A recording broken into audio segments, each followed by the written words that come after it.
Tune into the Donttap podcast. podcast. Follow me on Twitter. Hey, I'm UFC President Dana White, and you're in the ring with Calumn McGregor. To me, the Lions are the number one rankings out there. Those guys are the ones who really do their homework. Man, that's why I'm saying the rankings are bullshit. From Canada. Got a really high fight IQ. But this fight, I'm telling you, it's a flip of a coin. Levels to the shit. So many high-level guys. So, like, the line is crazy. Oh, there we go. Oh, no, we're good. See, he's a pro.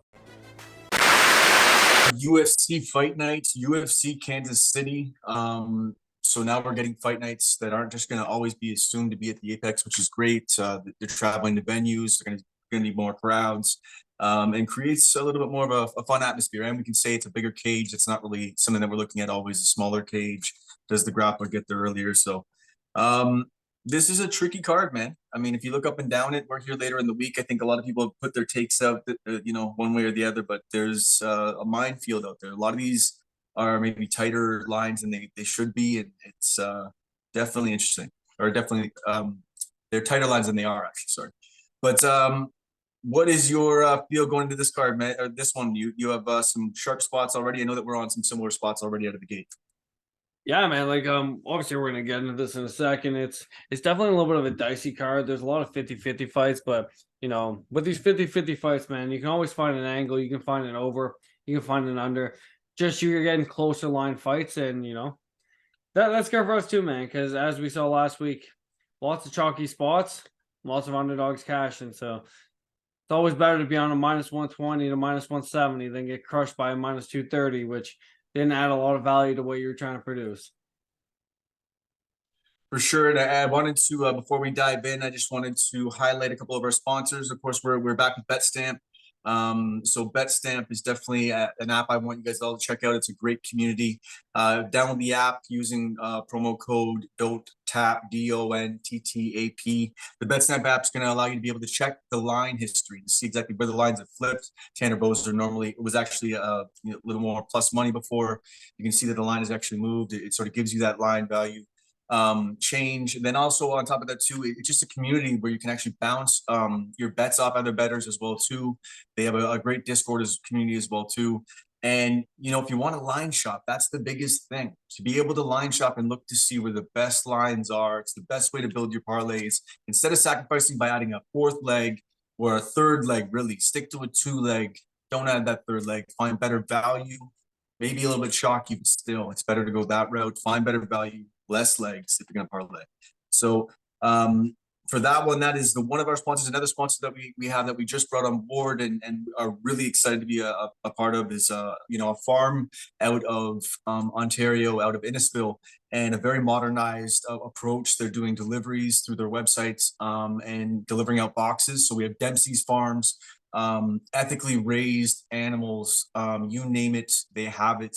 If you look at the boxes that they're putting out right now, very solid, and I'm going to be putting out more info and more commercials with regards to Dempsey's Farms. This is just more of an intro into. We're very excited to be partnered up with them as well too. So let's dig in here. We have UFC Fight Night Kansas City. Max Holloway against Arnold Allen. Allen finally getting that big name. Holloway doesn't have the belt attached to him at this point, but this is essentially going to be. Would you agree? As everything sort of shakes up, will probably be a number one contender spot after this fight. I think it's tough for Holloway to get another title shot, to be honest. I think that, as long as Volkanovski holds that title, I don't foresee him getting another title shot. I guess that's the caveat. It's more Allen is if Allen wins, he might likely be the number one contender. So yeah, I'm with you on that. So I'll detail it out for you, and then you can take it away and give me your breakdown, brother. So we have Holloway coming in as the favorite, minus 174 over Allen Dog, plus 160. Holloway 23-7-0, Allen 19-1-0. Really, they're virtually almost. I mean, Holloway a little bit taller, but the reach is roughly the same. And if we're looking at it, man, Holloway is going to be able to run volume, and we know that. He's landing roughly a little over 7 strikes landed per minute. And we know that Allen, although at times has shown volume, traditionally is a lower volume guy. And yeah, he's been getting guys out of there, but this is really, I think, the story of this fight. I think that if Holloway is still there, if Holloway, and I know a lot of guys are leaning on that fact that he's still with it, and still fully Holloway, he outvolumes Allen, maybe to a decision and or a late finish. But I don't know. What do you think, man? Because I've been looking at Holloway as he left the cage when he was fighting. What was it? His last fight. He just didn't look. He was bloody, beaten up, looked slower in that fight. It really makes me wonder if Allen can mix in a little bit of the wrestling, make this a little bit ugly, land some big shots on Holloway. It's definitely interesting. I've gone back and forth. I love to hear what you think of this one. Is it a Holloway either late finish or decision? Or do we have Allen who mixes in the wrestling, gets a dominant decision, landing bigger shots? Or is it Allen that gets him out of there? And finally, is it that Holloway's durability he's been in so many wars, like so many wars. And even seeing him with his family, I remember vividly at cage side, he just looked like, it was like, man, it's wearing on him. What are your thoughts on this one? Does Holloway come in and do what Holloway does? Does Allen, put an old vet out to pasture? What's your take on this one? Yeah, dude, I've decided with Holloway pretty heavily on this one. Honestly, I feel like the line should be a little wider. I think whenever it comes to Allen, a lot of people are putting a lot of credit into that win he has over Dan Hooker. In his most recent fight against Calvin Kattar, there was a knee injury in the second round. The first fight was close and competitive. Wasn't really neither guy was really taking control. So I don't think we learned a lot from that fight. And I think this is such a jump up in competition, right? Like a lot of people will credit the fact that Holloway is kind of on the decline due to the Yair fight, but he won that fight. And other than the fact that his leg was compromised, he still looked fantastic in that fight, right? It's a coming of age technique. We saw it even in the Izzy fight this weekend, right? That calf kick did damage to him. And then, you had to take a step back. Same thing happened to Holloway in that fight. I don't foresee Allen coming in and having that type of style and a pressure that could actually control him. And I think that whenever Holloway starts letting go, the volume's just going to be too much for Allen. Allen's not known for being a volume guy. Once again, it's the last two fights that people are putting a lot of stock into. I think there's a lot of recency bias in this fight. So I like Holloway, man. I like Holloway a lot in this spot. Yeah, I mean, if you look at Allen lands about 3.4 strikes per minute, absorbing about 2.25. I mean, it's more than double that Holloway's going to land in this fight if it goes the distance. For me, it was just that it really hangs upon that thing. I just look at him, and I guess it's perception. I guess it's still narrative-y, but I just look at him, and he looks like it's wearing on him. So I'm just wondering if that's it. So it makes me maybe want to stay off. At the same time, I mean, where the line is at for a guy like Holloway at -174, I think that's where we can lie with our pick. You're very confident in it, and obviously I can't not lean with the champ if you're already there and the line sort of telling us what -174 we can take. Now, if the line starts to inflate by the end of the week, if you can get Allen over +200, then that's a good value.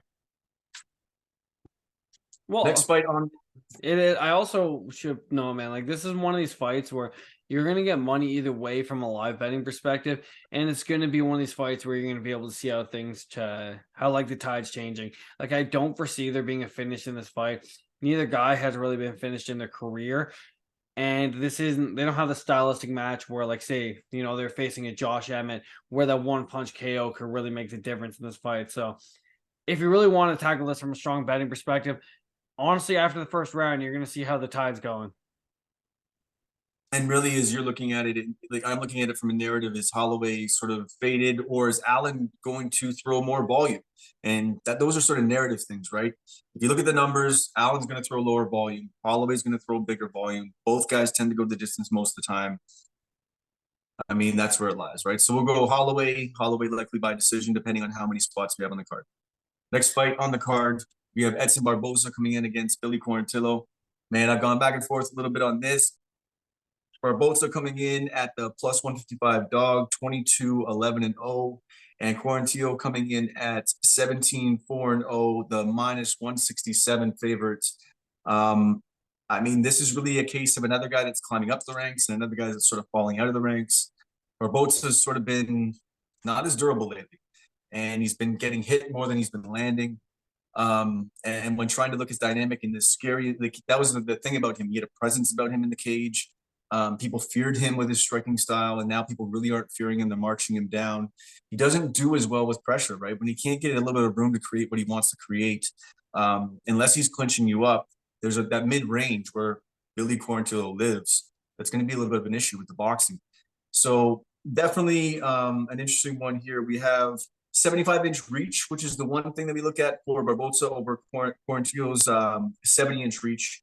But the volume is on Billy's side. Billy's got 7.88 strikes landed per minute versus absorbing 5.72. And I mean, lately Barboza's been landing 3.96 and absorbing a little over 4. So he's pretty much landing 4, absorbing 4. The takedown defense of Barboza is 75%, and Billy's landing at about a clip of about 1.5 takedowns per fight. So it's interesting to see if he can mix in a little bit of wrestling, get it ugly with the boxing. I'm starting to lean Billy in this one, especially with how Edson has not looked as durable. Currently with the line, though, Barboza has a dog. It's another one of those ones that are tricky. This is a very tricky card the way it lines out, because if they do stand, you're giving Barboza his win condition if Billy doesn't take him down. So it's definitely interesting. Obviously, his most notable losses recently, Barboza's lost to Mitchell, taken out by Jacadze, and then his last win was against Shane Burgos.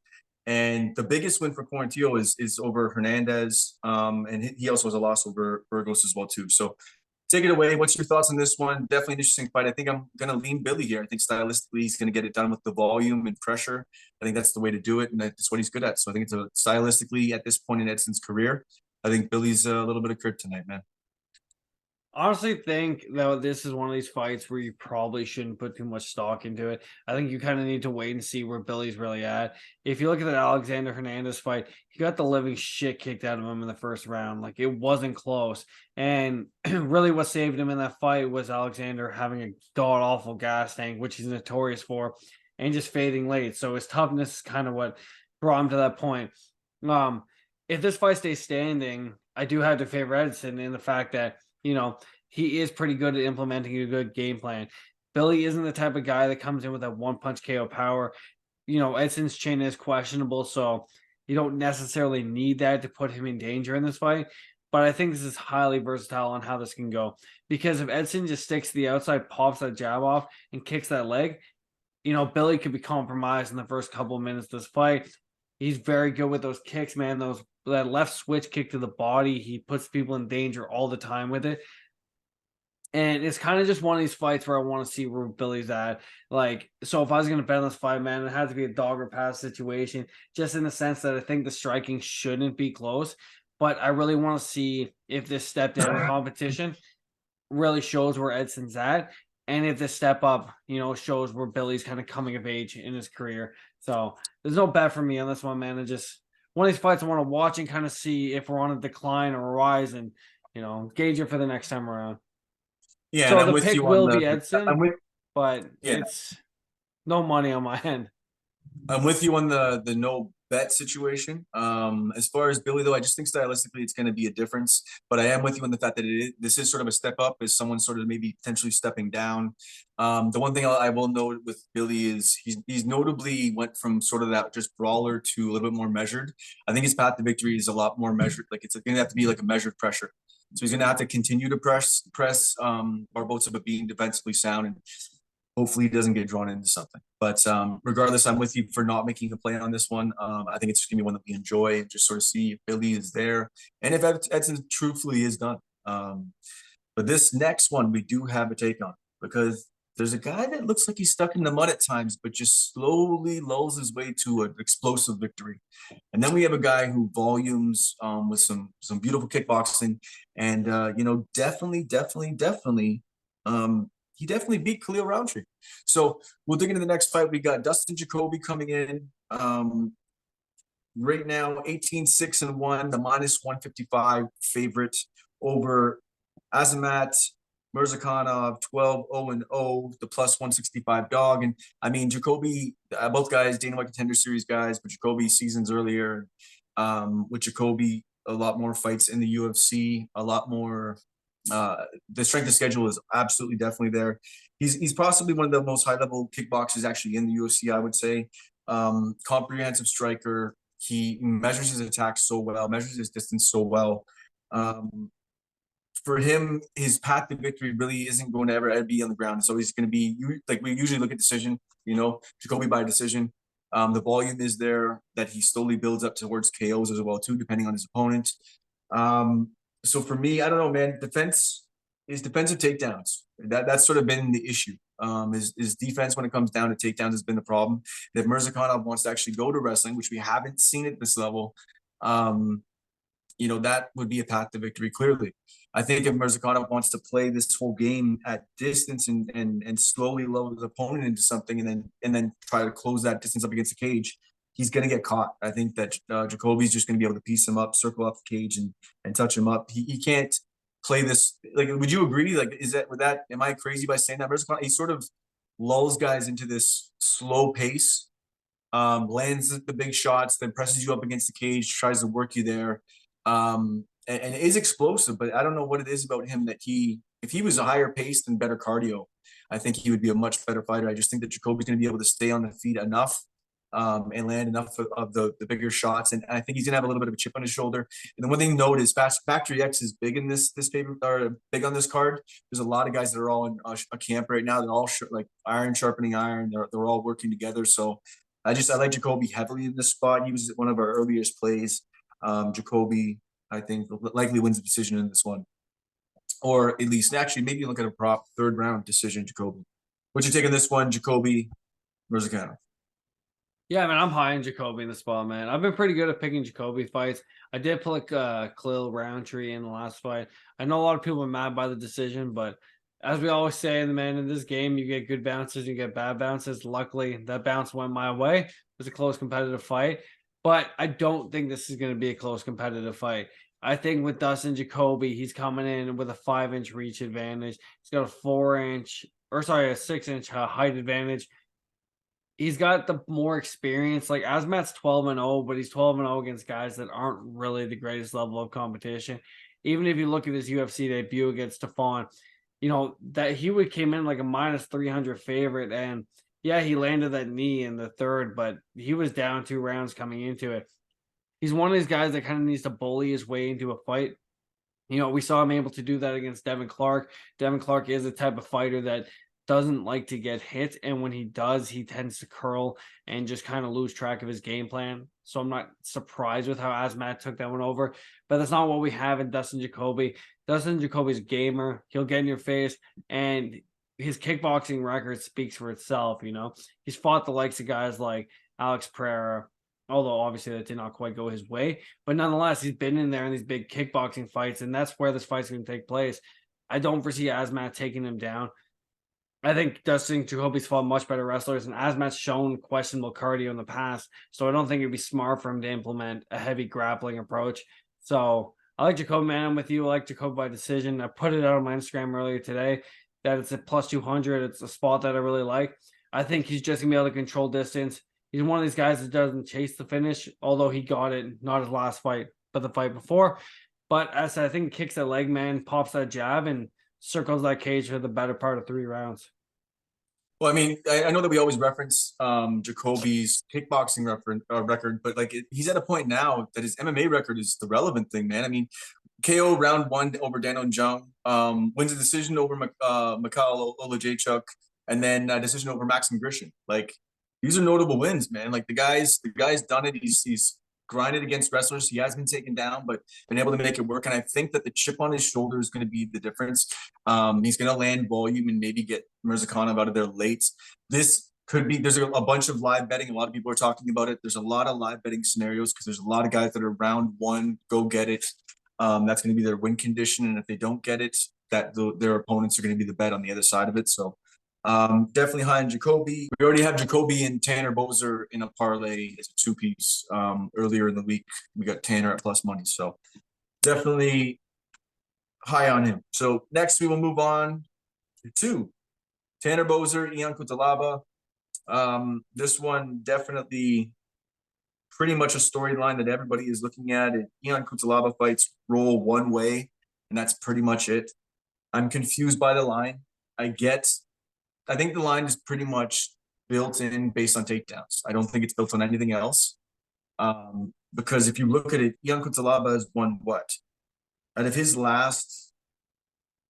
He's won 2 out of his last 8 fights. What are we even talking about here? We know that the guy has strong wrestling, but really some of the poor fight IQ, and I have to say it just because I think that he does have the talent and the skills to do it, and just doesn't quite put it together. He always sort of goes for it too much, whether it's throwing too much into his punches or, you know, pressing so many takedowns, not really measuring his gas tank. And then by the time the second round, partway through hits, it's just done. And if someone can outlast that, like a guy like Tanner Boser, I think be able to. It's definitely interesting, man. So we have Ion Cutelaba coming in as the favorite, minus 122. Tanner Boser coming in. Initially, the line was at plus 110. I believe you can actually still find it now in some books at plus 110. So this line has sort of moved a little bit up and down. But if we're looking at it, Tanner Boser now moving down to light heavyweight from heavyweight. And I know that he was always that lighter heavyweight in time.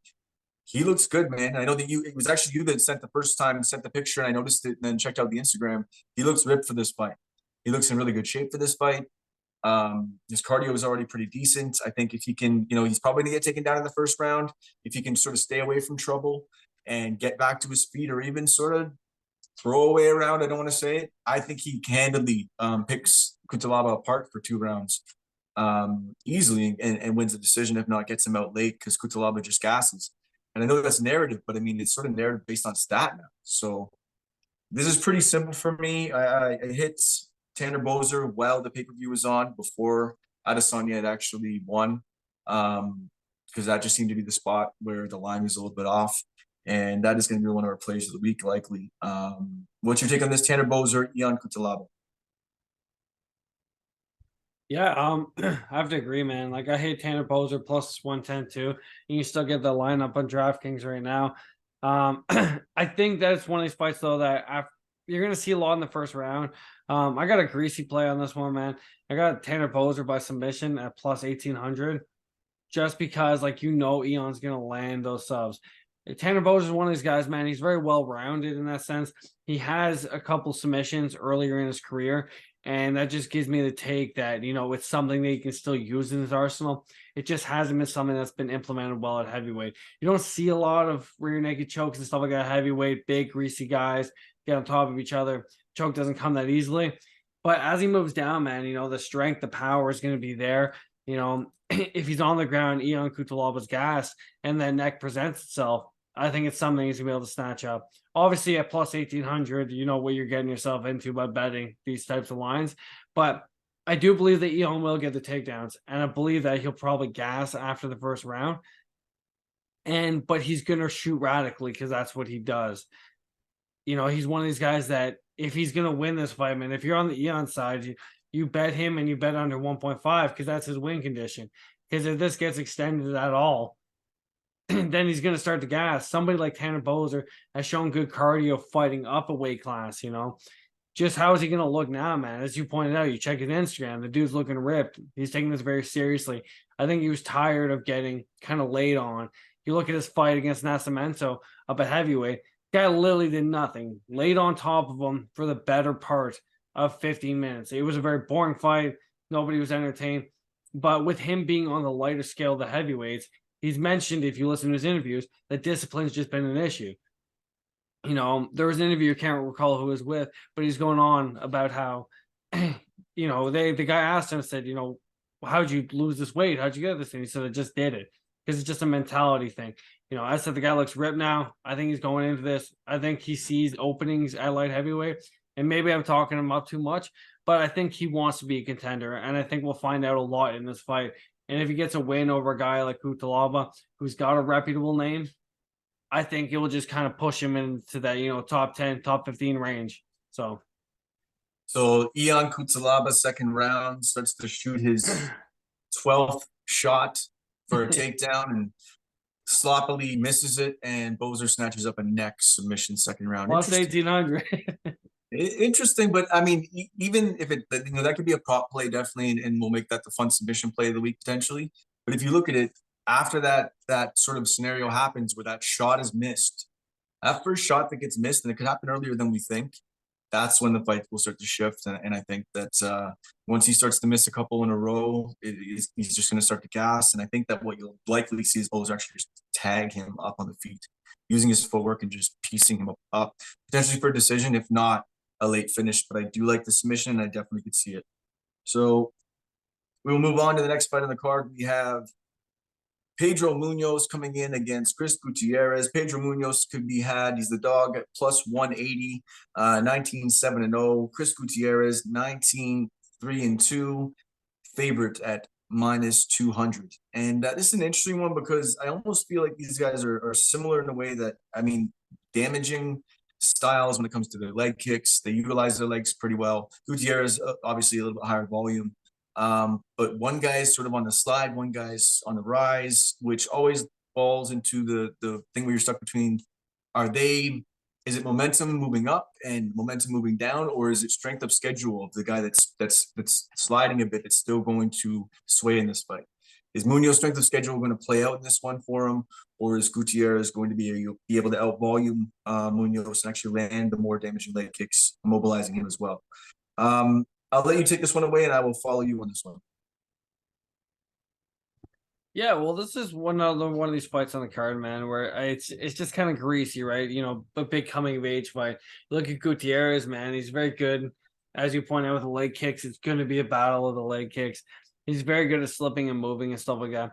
But the strength of schedule is so far on the Muniz side that it's unbelievable. Like, yeah, Chris came out, got that flying knee KO over Frank Yeager. But it was his retirement fight, man. Like, shouldn't have been in there with a guy that's a dynamic striker like that. They should have given him a fight like Dominic Cruz to sail off in the sunset or something. But like, I do slightly lean Gutierrez in this fight. I just think he's the younger, hungrier fighter. I think he's more on the upswing of his career, where Muniz is, 36 years old, kind of on the downfall of it. But it's gonna be greasy, man. It's gonna be close. I like the over in this fight. It's a little juiced. I think the minus 2.4, or I think the over 2.5 right now is sitting at, let's double check this. I think it's at minus 230, but I think it's a good parlay piece because I think you're going to see a relatively technical kickboxing match over the course of 15 minutes. Muniz has never been finished, and I can't see Muniz coming out and finishing a guy like Chris. Like, even if he does start to tag up Gutierrez runs around the cage. Like, he's not the type of guy that exposes his chin just to get hit. So I think the over 2.5 is minus 215. So I think it's a good parlay piece. Depending on your bankroll, you can play it straight, but I think that's the way to attack this one. The thing about Munoz, the numbers that are staggering to me is he lands 5.4 but absorbs 5.96. Not really defensively sound at all. He's going to get hit. He's going to get touched. And he's mid-volume himself. Like, both guys are sort of mid-volume, like about 4 to 5 strikes, like 4.5 strikes per minute. But I just think that the younger, faster guy is going to land more. I think he's just going to piece him up. And I think you're right. This could be an over situation. Still, even over Donttap Baccarat with that spinning back fist, I mean, he has finishing ability, regardless if it was Frankie. He is an opportunistic guy and will throw those flying knees and throw vicious attacks. So once again, another Factory X product, and they are all raring to go for this card. So I'm going to obviously go with Gutierrez on this one, likely going to be a play on the card as well too. Next fight on the card, we have Rafa Garcia coming in at a minus 250 favorite, 15-3-0 against a dog plus 220 Clay Guida, 38-19-0. This is definitely interesting, man. This line wide, and I get that, Rafa Garcia has had some notable wins recently over Mahashate in that war decision, and then obviously over Ronson. But I mean, the win over Ronson, he knees the downed opponent. Ronson, a warrior, decides to continue to go in that fight, but you could tell he was compromised. Regardless of how we thought it was going to go beforehand, he wins. He's a strong wrestler. He loses his cardio late in the fight, still sticks in the fight, but does lose some gas on his punches. And I don't know, man. It's definitely interesting. He makes it ugly, but I don't know about minus 250 against a guy who can run laps around him when it comes to the cardio, and a guy that everybody's sort of fading maybe because they think he's going to retire at some point. But man, he's training like a madman at Team Alpha Male. And I don't know if this is like a Masvidal situation like American Top Team, where he's like, I got all the young kids in American Top Team. When I can't keep up with them, I'll retire. I think Clay Guida's running right beside these guys. I don't think he's mentoring as much as he's, training right alongside these guys. So Clay Guida, strong wrestler. Definitely both guys are going to be looking for takedowns. Both guys Garcia a little bit more power in his hands, but low volume. This is going to be a low volume affair mixed with a lot of movement from Guida to try to get Garcia tired. I think, man, I don't know. I see value in the dog. I think this is a closer line than it should be. I get that this is another slide up and slide down the ranking situation, not rankings, but like sort of a passing of the torch scenario maybe.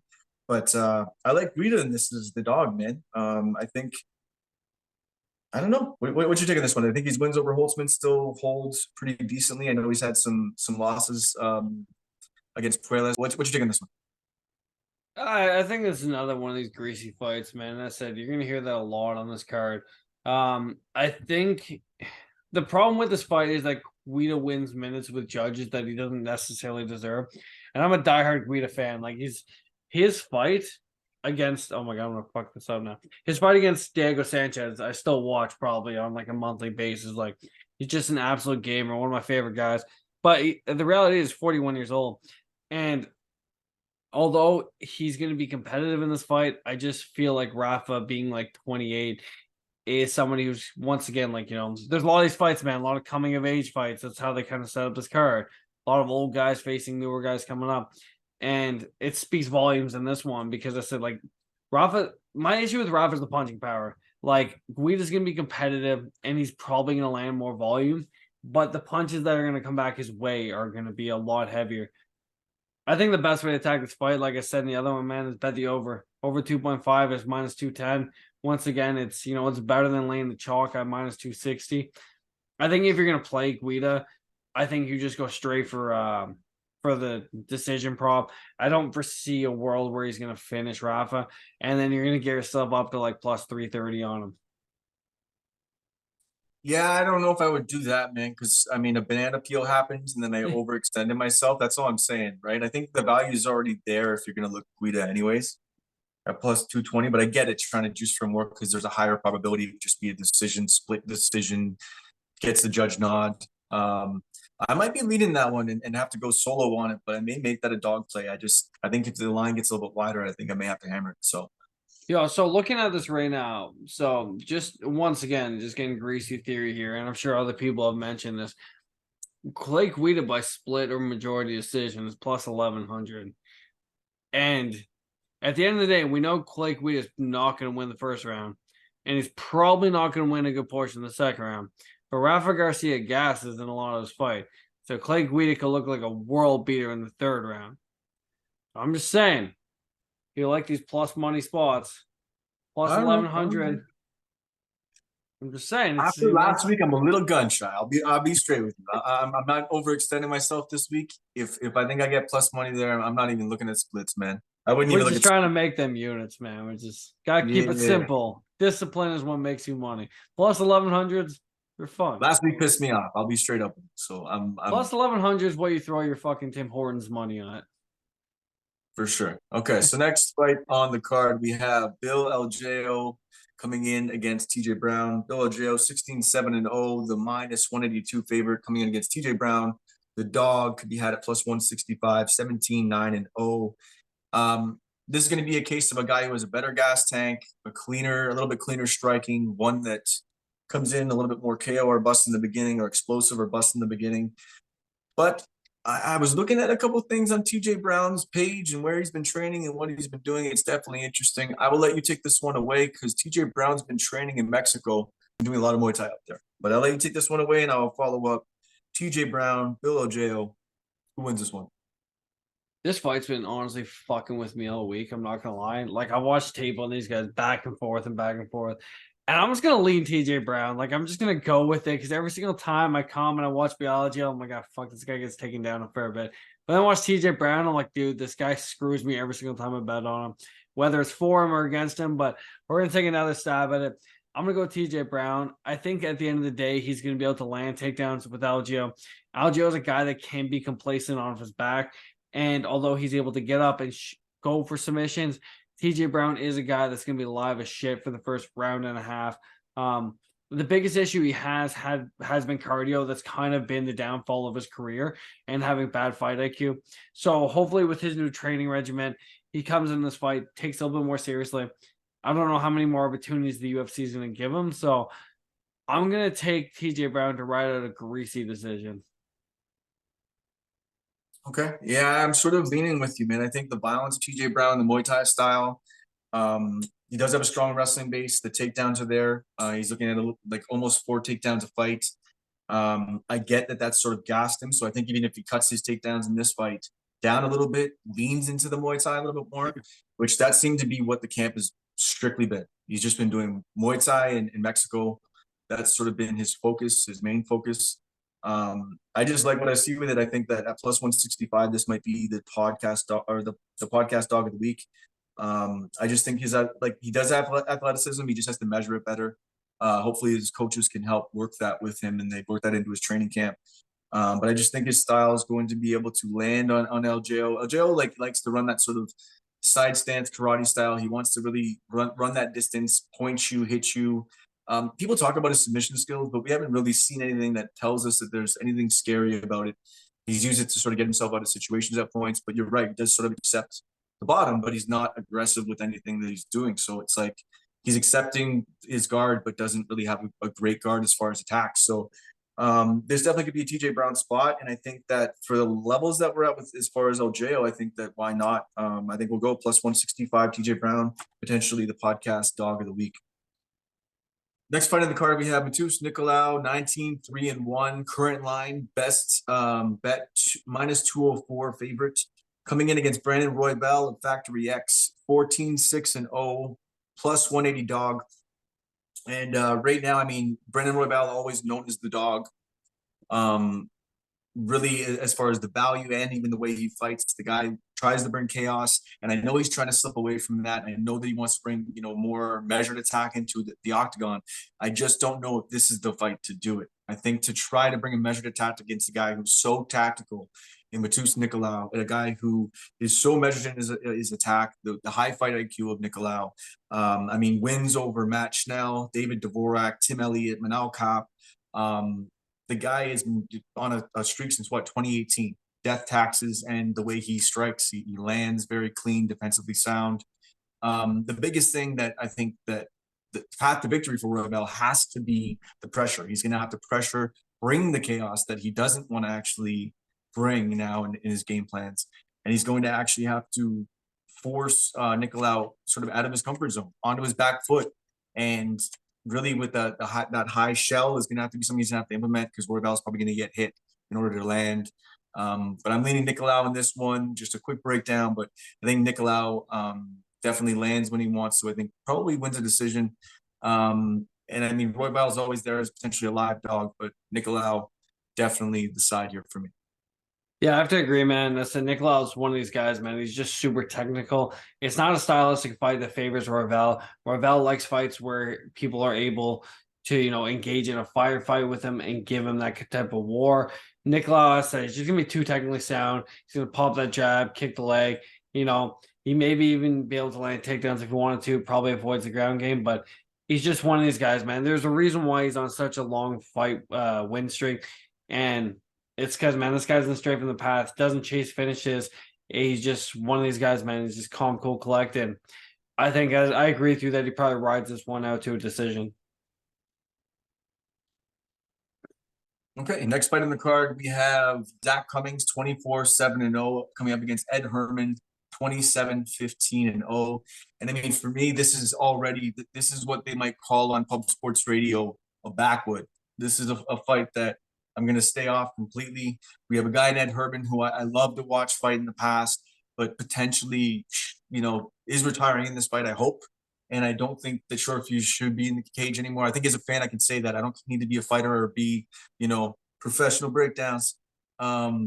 Straight up, Ed Herman needs to not fight anymore. I think that as a fan, I don't want to see him take on any more damage. Zach Cummings coming in, not a spring chicken himself. Been away from the cage a little bit and been away from the UFC anyways. And for me, I just think both guys are really low volume. You may see a takedown or two in this fight, but it's probably going to be on the feet. It's going to be a little sloppy, and I'm just not touching it. I don't care what the lines are. I don't care at all.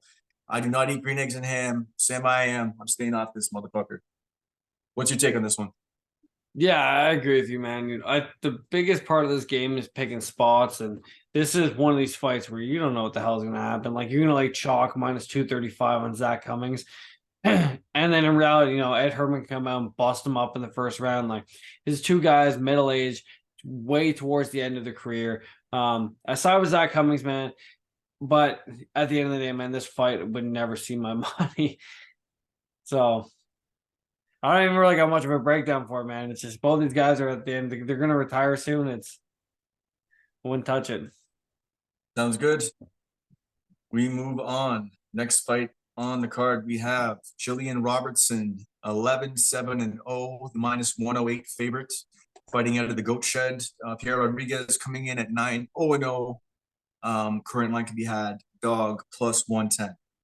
So if we look at this matchup, it really is going to come down to, I mean, there's takedowns on both ends, but Jillian Robertson, I think the biggest storyline here is the level of her grappling at this point. I think a lot of people are worried if she can get the takedowns or do this or do that, but I think there is a clear story, even if you look at her losses years ago, what she's done since then, and then what you see her do in the cage and in grappling matches for the most part.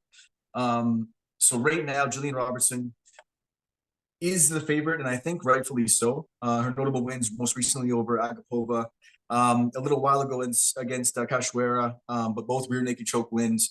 But here's where the story really, I think, lies. She loses to Miranda Maverick and loses to Talia Santos back in 2020 and 2021, and then goes into a plethora of grappling competitions. And, win or lose, she lost to Sullivan via knee bar, but beat Briggs via decision, and then rear naked choke of Namajunas. She's been really working her grappling. I think if this goes to the ground, which is likely where this is going to play out at some point, with Pierre Rodriguez, she shoots about 3.6 and lands 3.6 takedowns a fight in the UFC so far.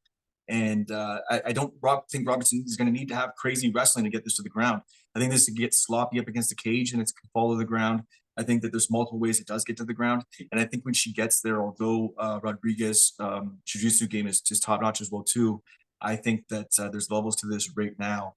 And I think that the opportunistic, or not, she works towards her submissions, but the killer instinct in her submissions of Jillian Robertson is going to be the difference in this one.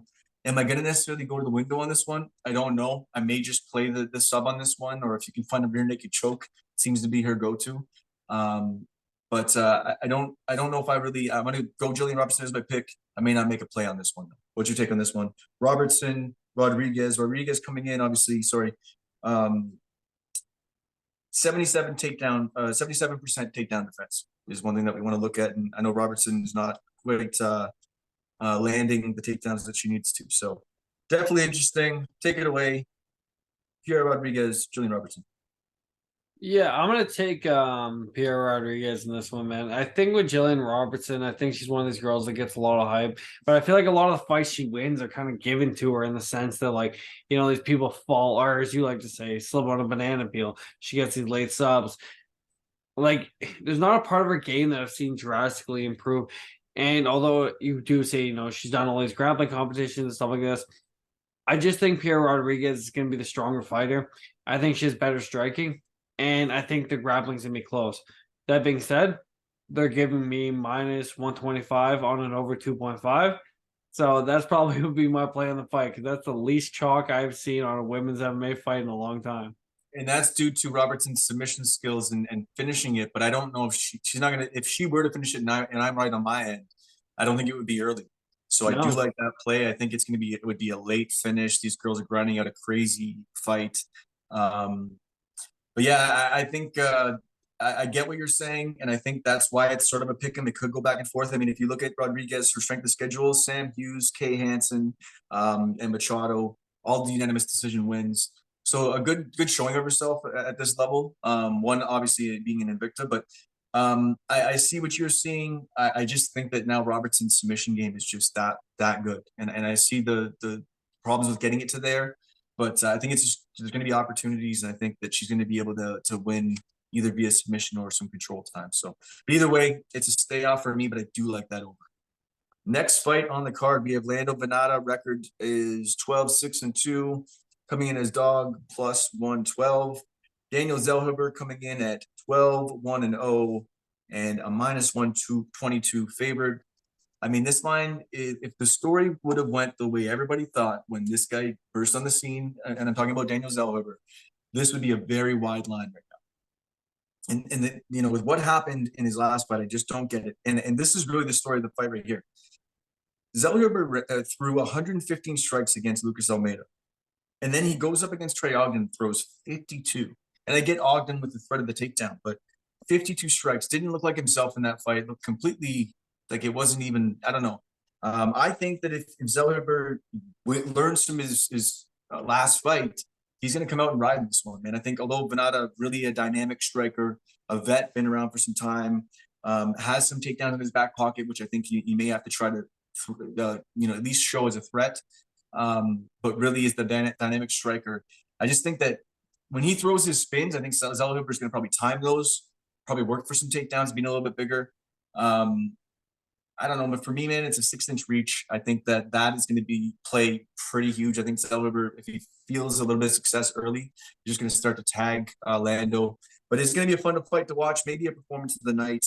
Lando Venata obviously not had a good outing against our boy Jourdain, and pretty much gets subbed and pantsed all in one shot in his last fight. But truly is a solid fighter. Notable wins over Mike Grundy decision and over Yancy Medeiros as well too. Dynamic striker.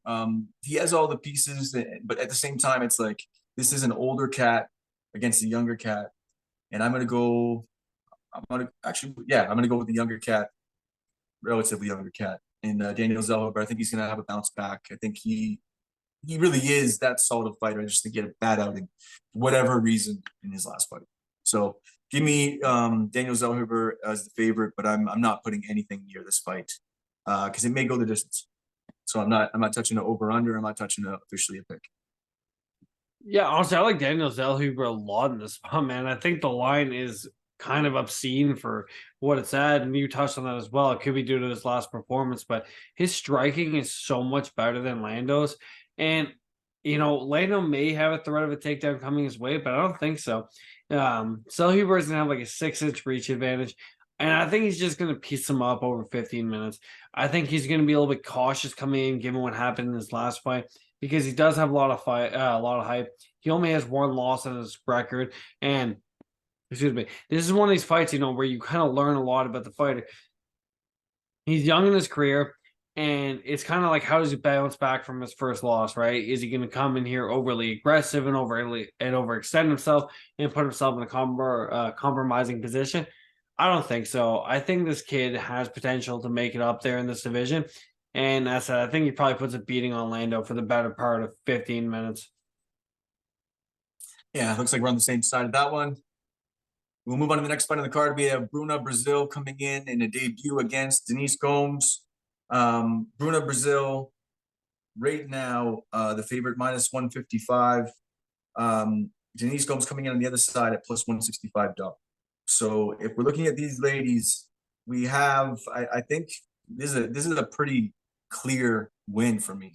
I think Bruna Brazil, if you look at her, she's landing about 4.19 and absorbing 1.99 strikes per minute. So solid striker. Defensively sound, mid volume, so she's throwing probably about 4 to 4.5 per fight on average. And if you're looking at the way that this works, I think she's just going to outpace and outwork Denise Gomes with her volume. Denise Gomes does present the power. There is a little bit of power in her punches, but they're looping shots. The submission threat is definitely there, and she's going to want to try to grind this up against the cage and work some chain wrestling.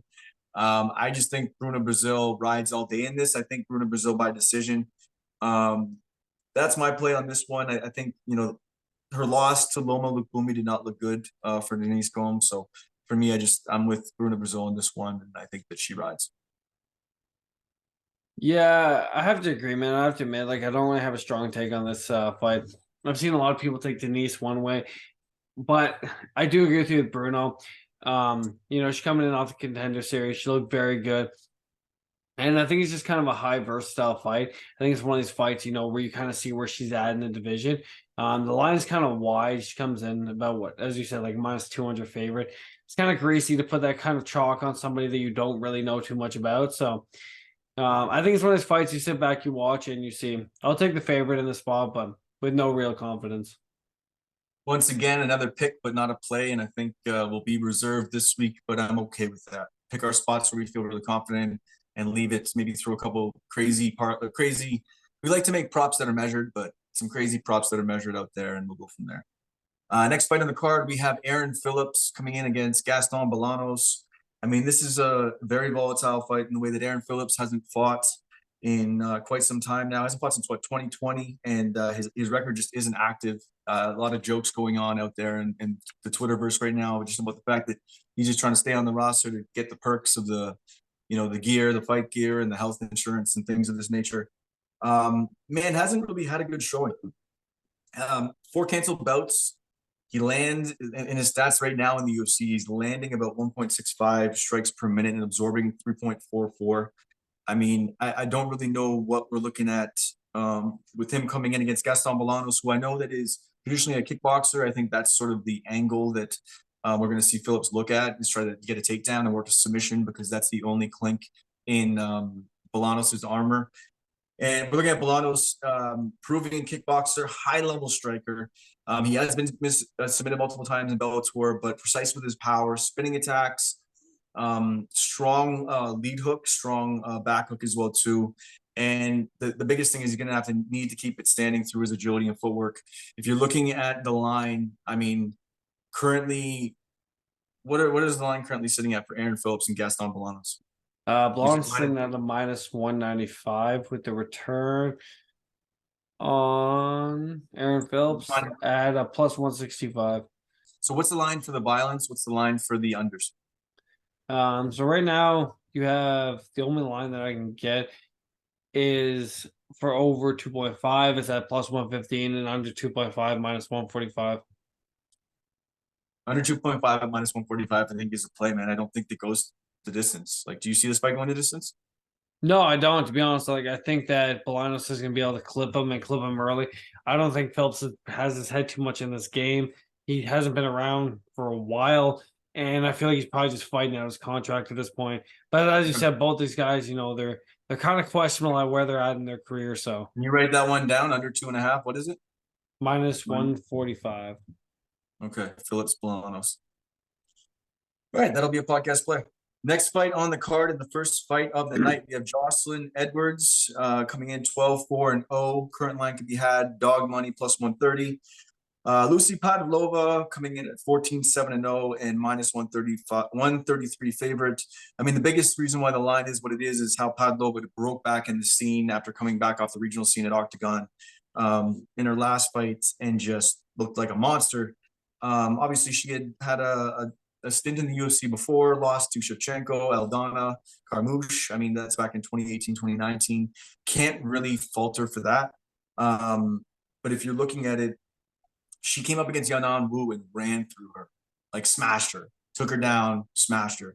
And man, I like this matchup. I think that it's a fun one because everybody's been trying to crack that armor or that kicking style of Jocelyn Edwards. She's winning decisions by leg kicks and side kicks to keep distance, leg kicks. She lands high volume striking, but for the most part, she's a high level, technically sound kickboxer. But that's what she's utilizing. And if she gets taken down, I mean, it's interesting. But utilizing those kicks have given her a 5.61 landed to 3.65 ratio if you're looking at absorbed to landed.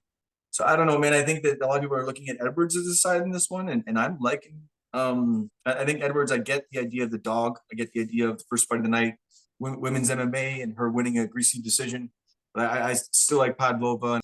Lucy Pavlova is going to have to close that distance, make it ugly, and good luck trying to get on the side of those leg kicks. And it's going to be interesting, man. What's your take on this one?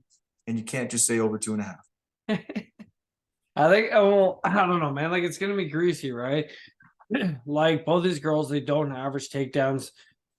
Like with Jocelyn Edwards, 0.40, and with Lucy Pavlova, 0.43. So they're not shooting takedowns. Jocelyn Edwards lands slightly more strikes per minute, but like it's close, man. Like there's no real edge either way. Like both these girls are gonna meet in the center of the cage. The only thing Jocelyn's gonna do different is she really leads on the leg kick, but lean Lucy, I think she has the better punching power. But man, this is. Yeah, no, I get that. But the one stat I want to correct you on, though, is just Pavlova's only had one fight back in the UFC in the past little while. Her last fights were quite some time ago. So the takedown number doesn't really make sense. Yeah, that's fair. That's fair. Doesn't really translate what she's doing now because she is looking for the wrestling. That being said, I'm not heavily invested in it, but I just think that the takedown might be something that we want to look at just because everything else is just real greasy. The over really is something you may want to parlay. Minus 305 though, it's as you said, slip on a banana peel. Ever gets her back taken. Yeah, it's true. Something along those lines. Yeah, no.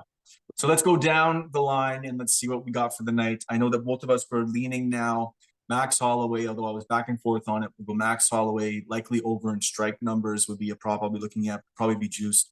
But as an official play, we'll come back to that to see if we don't have enough plays, and we'll lean Max Holloway as either hedge scenario for a parlay. But we'll go from there. So Edson Barbosa, Billy Quarantillo, any play? No. Dustin Jacoby, we got him at minus 155. And I already have him in a parlay with Tanner Bozer, but officially it's just going to be Dustin Jacoby money line, I think. What do you think? I like it. Okay, Tanner Bozer, straight up, I'm just going to play him as a value money line play. Mm-hmm. And then if we look at Gutierrez and Munoz, do you want to stay off that one? Over. You think the over? Yeah, I do. I think you're getting minus 215. Got me scared. Yeah, but what are you going to do? You're going to parlay that with something? I don't know if it's a strong. I don't know with Munoz. I don't know. For a parlayable scenario. If yeah, it's parlay piece. You want to play it?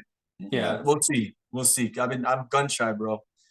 I came up with that parlay last week and it blew up in our face. So the one leg won, which was great, but we're gonna play smart this week. Munoz and Gutierrez, that Giannis scenario has me scared. Clay Guida and Rafa Garcia. I mean, the line gets over, say, plus 250. I'm going to put out a play for Clay Guida as my dog of the week. But our dog of the week and our podcast dog of the week is definitely going to be TJ Brown. TJ Brown coming in at plus money at right now, currently sitting at plus 165. That's it. We are going to just enjoy Nicolau and Royval. We are going to gloss over Herman and Cummings. I like Robertson. You like Rodriguez. Maybe we make it, you know what? Let's make it a fun one. I shave my beard. You get a shoey. Robertson. Rodriguez. Done. That's the shoey bet of the week. My wife's fucking hate me. Lando Venata and Zellhuber. I think we're both on Zellhuber. I think we may make that a play. What do you think? We may make him inside the distance. I like it. Zellhuber inside the distance is a play, one of our plays this week. I'm high on Bruno Brazil, but we're going to stay off as an official play over Denise Gomez. Aaron Phillips and Gaston Bolanos under 2.5 is minus 145. That is going to likely be the podcast play of the week. And then Jocelyn Edwards. I mean, we've gone back and forth on that. I think Pudlova potentially does it. I like the prop for the takedown. I'll see what that is, and I'll put that out as well too. But ultimately, it is the under of Phillips and Bolanos. It is Zellhuber inside the distance. It is a fun Robertson Rodriguez shoey to beard bet. We are looking at TJ Brown as our dog of the week. We have potential for Clay Guida as my dog of the week if it goes over plus 250. We're going to look at Tanner Bozer as our value play at plus 110 that we hit early in the week, and it's sort of hovering back and forth on different books. Dustin Jacoby as our money line play of the week at minus 155. And we are going to enjoy the hell out of Edson Barbosa and Billy Quarantillo and Max Holloway versus Arnold Allen. I think I may just go Max Holloway by decision as a play as well too. What do you think? I like it. All right, brother. Any parlays you see, or do we just play the lines WR separately? I think we just play, man. We'll run over it if something else we see. We'll put it out later this week, but sounds good. All right, brother. For Nick Eagleye, I am Calumn McGregor. We're really excited about what's been going on with the podcast, being able to shoot it, chop it up with a lot of guys on Pub Sports Radio last week was pretty awesome during the fights. Being able to have, Billy Briz come on here, break down fights with you and I last week was pretty awesome as well too. Getting more fighters involved in the podcast has been great. More sponsors starting to look at us as well too. Things are starting to move, man. So for Nick Eagleye, I'm Calumn McGregor. We like to chop it up. We like to break down fights, watch some tape, line your pockets while lining ours. But, we're just from Canada. And Rafi, and what do we do up in Canada? Tune into the Donttap podcast. I'm about to beat the shit out this kid. Hey, I'm UFC President Dana White, and you're in the ring with Calumn McGregor.